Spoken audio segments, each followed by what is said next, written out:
Namaste and good morning to everyone. We are back on a beautiful Sunday morning to continue with our Shunya talks. And today we are going to do part 2 of our series on the essence of Shunya, where we were going to study the two great classic texts of ancient India. The last week we finished the dialogue with Dr. Lim on the Heart Sutra so that we could understand what Shunya is basically. And today we're going to continue with Nirvāṇa Ṣaṭkam, the 6 verses of liberation or Nirvana, and we're going to discuss on that. But unfortunately today Dr. Lim cannot join us because he's been having some throat infection, maybe, and he cannot speak as clearly and comfortably, so I have asked him to take a rest. But let's continue with our discussion. Maybe for the dialogue next week he will join us when we do a comparative between Nirvāṇa Ṣaṭkam and Heart Sutra. So today's session completely dedicated to Nirvāṇa Ṣaṭkam of Ādi Śaṅkara.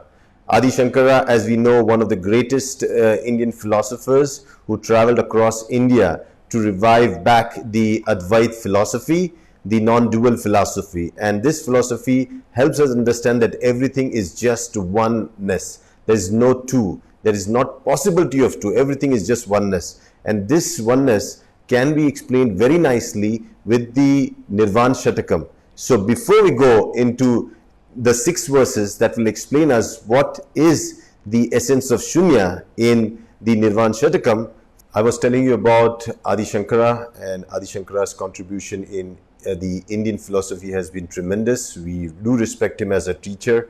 Rather than going into understanding what he was as a person, it's very important to see what contribution he has done.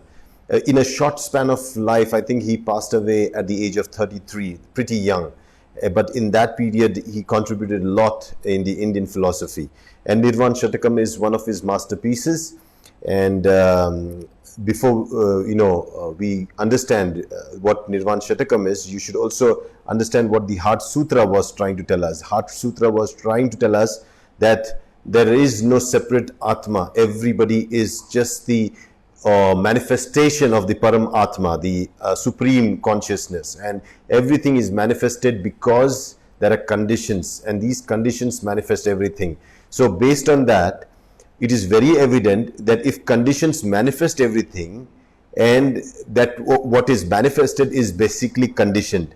Hence, if we can manage conditions, we can manifest anything we want. This is a very positive way of looking at life. That means if we don't realize that suffering is just because we don't know what has conditioned this suffering. But the day you realize that this suffering, whatever kind of suffering one is going through, is basically the outcome of something that has conditioned it. And now in this lifetime, because I'm aware, I know at this moment I can condition myself in a new way. And because I can condition myself in a new way, I am able to actually transform all my suffering into a no suffering state. And this is possible. Hence, this is hope. This is a kind of guarantee that we have that our life's decisions are very important. Our conditioning that we do is going to decide our future. And if we go to understand what exactly this is, you'll have to understand what Ādi Śaṅkara wanted to talk and tell us and explain to us in the Nirvāṇa Ṣaṭkam. Nirvana means liberation. Okay, one who is liberated from everything that attaches him. Ṣaṭkam means 6. So these are the 6 verses. He was a great poet also. So in those days, most of the teaching was in a poetry form. And great teachers were great poets. They used to sing beautifully. They used to connect with the audiences very nicely. They used to travel every village, singing the praise of the understanding, not even the Lord. I'm talking about the understanding of life, and then sharing it with people across. So let's go to the first verse. In Sanskrit, I'll read out and then we go to the English translation. Mano buddhi ahankara chittani naham, nacha shrotra jivva, nacha ghrana netre, nacha vyoma bhumir, na tejo na vayuhu, chidananda rupa shivoham shivoham. I am not any aspect of the mind like the intellect, the ego, or the memory.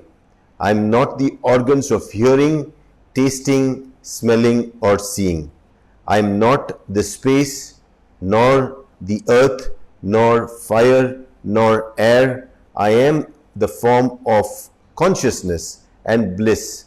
I am Shiva, that which is not. Shiva means that which is not. In the state I live, called Maharashtra, we commonly use this word called Shiva to say that without this. Okay, because when we say, give me this in Marathi, we say, please give without this, say, just Shivai. So this Shivai means without it. So without anything, that means Shiva. Okay, and that's exactly what we tell in Shunya also. Shunya is a state where there is nothing in it. That is the state where it is absolutely blank. Okay, there is a difference between emptiness and blankness. Blankness means there is nothing on it, but that thing is there. And that exactly is what is the state of Shunya. And one can achieve that state of Shunya, which you basically are, by understanding what exactly you're not. Okay, and secondly, by conditioning and practicing through the practice of Shunya what you have actually become, because everything that is conditioned has manifested you. So here it is very clearly say Mano Buddhi means I'm not the mind. I'm not the Buddhi means even the you can say the ego. I am not even the Ahankar. I am not even the I, the ego that I am. So I am not the Man. I am not the Buddhi. I am not the Ahankar. I am not even the Chitta, that feeling of I being there, a separate consciousness. That also I am not there. This I am not.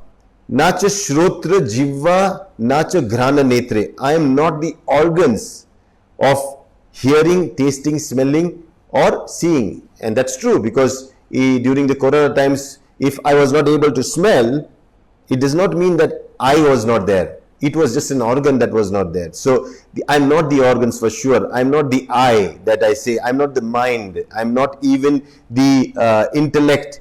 So I'm none of these.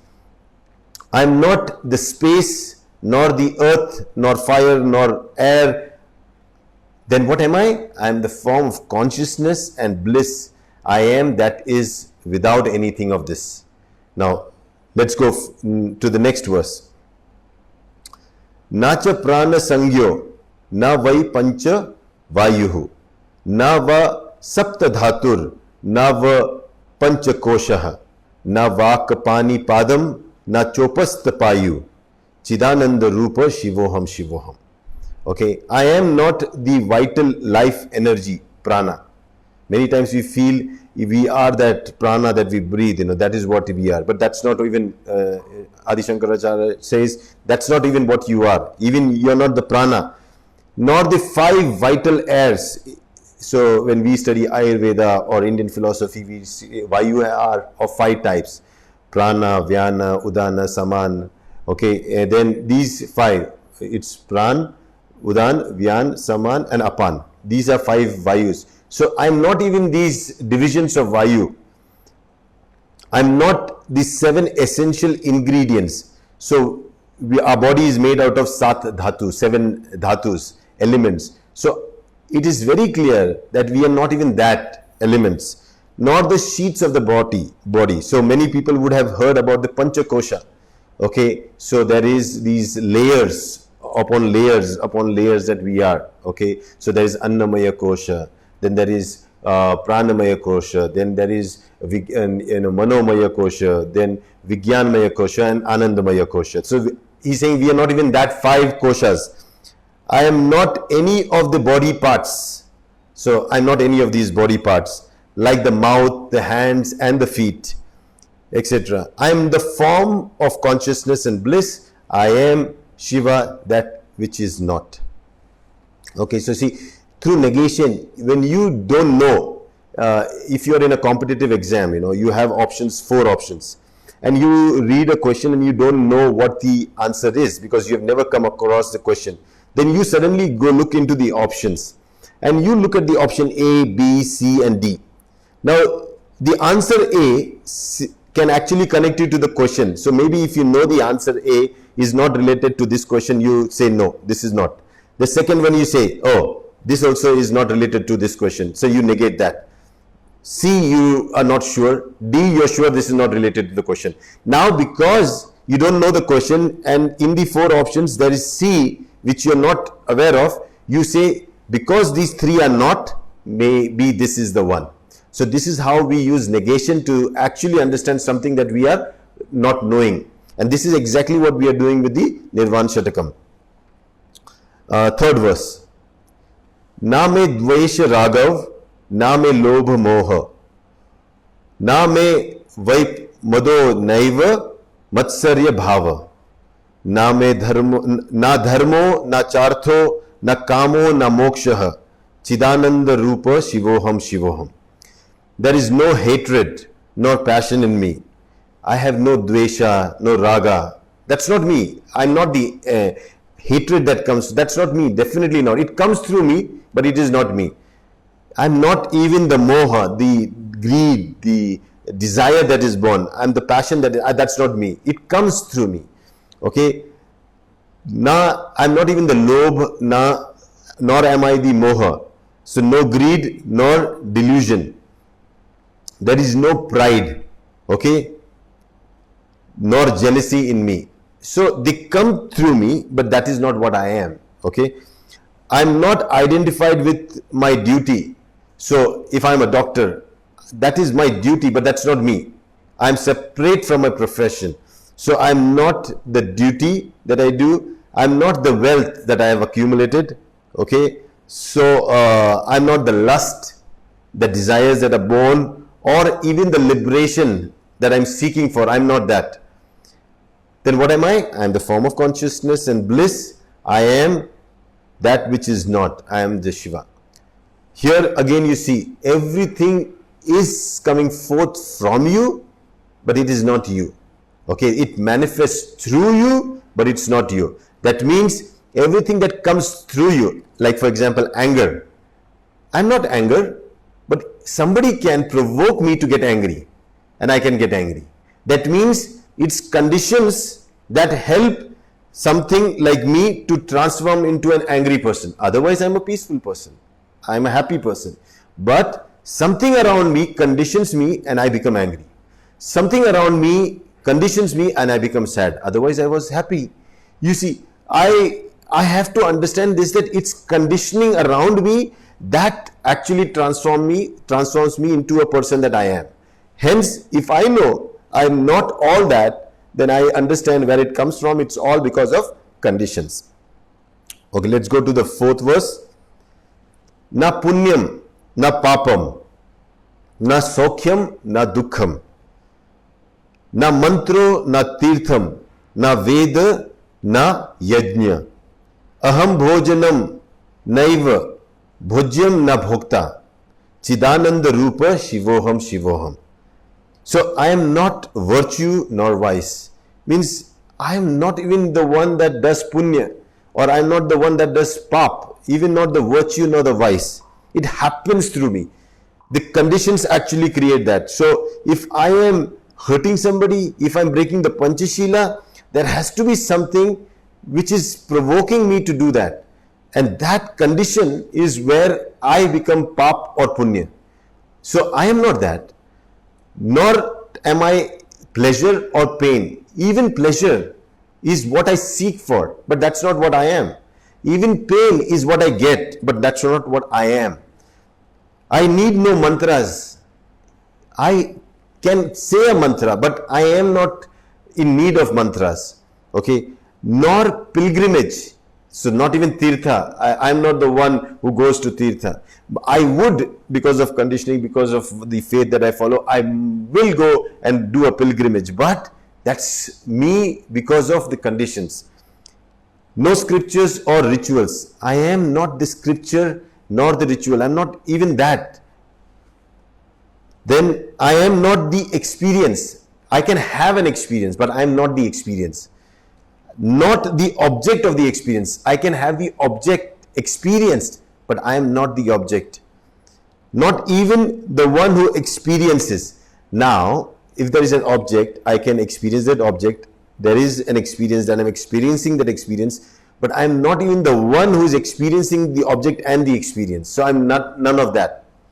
I am the form of consciousness and bliss. I am that which is not. I am Shiva. Okay, let's go to the 5th verse. Na me mrityu shanka na me jati bhedah. Pita naiva me naiva mata na janmaha. Na bandhur na mitram gurur naiva shishyaha. Chidananda rupa shivoham shivoham. I am not bound by death and its fear. So death is not what I am bound by. It is not a part of me. It comes to me, it happens to me. Okay, but it's not something that is bound me. I'm not under its grasp. And hence I don't fear because I'm not held by it. It happens to me. Now you see, as anger happens to you, death happens to you. If that happens, that means even birth happens to you. Everything happens to you. You are not it. Okay, understand this. Very deep it is. Nor am I by caste or creed. So even somebody will say, I am a Brahmin, I am a Kshatriya, I am a Vaishya, I am a Shudra. No, you cannot be that. That is just a classification. You are not that. You are beyond that. That is just a classification based on your birth, your conditioning and blah blah, all those things you are doing. Based on that, you might get that particular status in the society. But you are not that in true sense. I have no father, no mother, or even birth. So, because I am that which is not born, which does not give birth, so I am something, I have no father, I have no mother, or even birth. There is no birth happening of me. See, anger can be born in me, hate can be born in me, it can die in me, but I am not the anger, I am not the hate, I am nothing of that sort. Similarly, many things happen to me. This body happens to me. This life happens to me. Death will happen to me. But I am not that. I am beyond all that. So I don't have a mother. I don't have a father. The body has a mother. The body has a father. This personality, this ego has an identity. It has a father and mother. This has. But that is not what I am. I am beyond that. I am much more beyond that. And hence, I don't have anybody who has given me birth. I have always been there. I will remain there. Lot of conditions will happen to me. They will happen to me and they will come forth and they will go away. This is the basic dharma that we talk about in Shunya practice also. That everything comes, rises, sustains, then declines, perishes. This is exactly the dharma that is followed through me based on conditioning. I am not a relative. Definitely. Because if I have a relative, then I have to have somebody separate from me. So I am not even relative, because for relation there has to be two parties. But I am one. Everything is one. So I am not even a relative, nor a friend, nor a teacher, nor a student. All these designations I am not. Yeah, I might be a friend to somebody because of the conditions, because he did something, we spent time together, I become a friend. I can be an enemy to somebody because of what he did to me. But that's not what I am. That's not my basic nature. I am a student till the time I am studying. The day I don't study, I am not a student anymore. So I am not even that, which keeps on changing. Same is with your relations. Many relations. You might be a father, brother, sister, whatever it is. These are all because you are in some way conditioned, or you're having a role to play. But that's not what you are. I am the form of consciousness and bliss. I am Shiva, that which is not. And this is exactly what Dr. Lim has been telling us. This is the supreme consciousness that pervades everything, the raw material, the ingredient that manifests everything. So in the Heart Sutra, as it says, Shunyata hi Rupa, and Rupa is Shunyata. That means that you cannot separate the material, the ingredient that makes the product. So when you make a pot, you cannot say the mud has gone away. The mud has become the pot. Okay, the mud is still there in the pot. It's only the pot has taken a shape of a mud. Same with metal. One metal can become a container. Okay, it has become the container. It is not the container, because if you again melt it, you can make it into a knife. You can make it into so many things. Every time it's the conditioning that is going to actually manifest that thing. And same is with us. We become how we condition ourselves. We are based on what conditioning has happened to us. So finally, in the 6th verse, Ādi Śaṅkara puts it very nicely, because these 5 verses were saying, I'm not this, I'm not this, I'm not this, I'm just the ultimate, form of consciousness, the bliss, the Shiva, that which is not, I am that. But here he goes deeper to explain what he is, what we are. Aham, now here first time he's saying aham, I. Nirvikalpo nirakara rupo. Vibhutvacha sarvatra sarvendriyanam. Nacha sangatam naiva muktir nameyah. Chidananda rupa shivoham shivoham. He's saying, I am devoid of duality. Aham nirvikalpo. I am not a vikalpa. I am not two things. I cannot be a thought. I cannot be something that you can imagine. It's beyond that. So I am devoid of duality. If you see me separate, you have not seen me. My form is formlessness. You cannot have me in a form, because that's not what I am. I am beyond the form. The form is conditional. I am unconditional. Conditions can through me manifest itself, but nothing can condition me. I am beyond conditioning. Okay, so my form is formlessness. I am omnipresent. I am present in everything that has manifested or unmanifested. I am the ingredient of that. I am omnipresent. I am everywhere. I exist everywhere, pervading all senses. Even the senses that can sense. I am the sense also, and the senses that are sensing the thing. That also is what I am. So I am everywhere. I am neither attached, because what can you be attached to if you are everything? You are everything. You cannot be attached to anything. You cannot say the waves are attached to the sea. The wave is just, it's come on the sea. Okay, you can say, but it is not attached to the sea. So similarly, every manifested thing is basically just manifested through it. So it does, the basic ingredient of all manifestation is supreme consciousness, and I am neither attached. So it's saying that I am neither attached. It also says nacha sangatam. I am not even the accumulation of all those things. So when things come together, they are basically because of conditioning, and they give rise to something. I am not that combination of things. Okay, neither free nor limited. Naiva muktir na meyah, means I am not even the freedom, mukti, what you are separating. But what are you trying to separate? Is the pot trying to separate itself from the mud? Is it possible? Like an ornament, a gold necklace. Is the necklace trying to separate from the gold? It's not going to be possible. So how can I separate from myself? Not possible at all. Hence, there is nothing called mukti from whom? From yourself? No. Mukti is from the conditions that have manifested you. That is there. But mukti from yourself, from this basic ingredient, so it is not possible. So Atma and Paramatma cannot be two separate things. They are just, the Paramatma itself has manifested in a particular form based on conditions, going through an experience called life, and then with this opportunity that we have in life, we can condition ourselves for a better life, for a better manifestation of ours. And hence, conditioning is the key for our transformation. Okay, so I am not even the mukti, and nor am I limited. I am not even limited in terms, because I am everything that has actually popped up in this universe. The unlimited things have come through me. How can I be limited? Hence, I am not limited. I am the form of consciousness and bliss. I am Shiva, that which is not. Hence, I am Shunya. That's what we've been telling, we are basically Shunya, because that's our basic nature.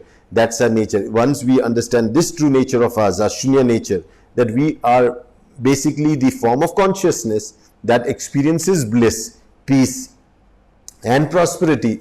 That is our basic nature. But because of whatever conditionings have happened in our life, we have manifested into different people, different situations, different circumstances, in different strata of society. We are all in a way suffering because of this differentiation.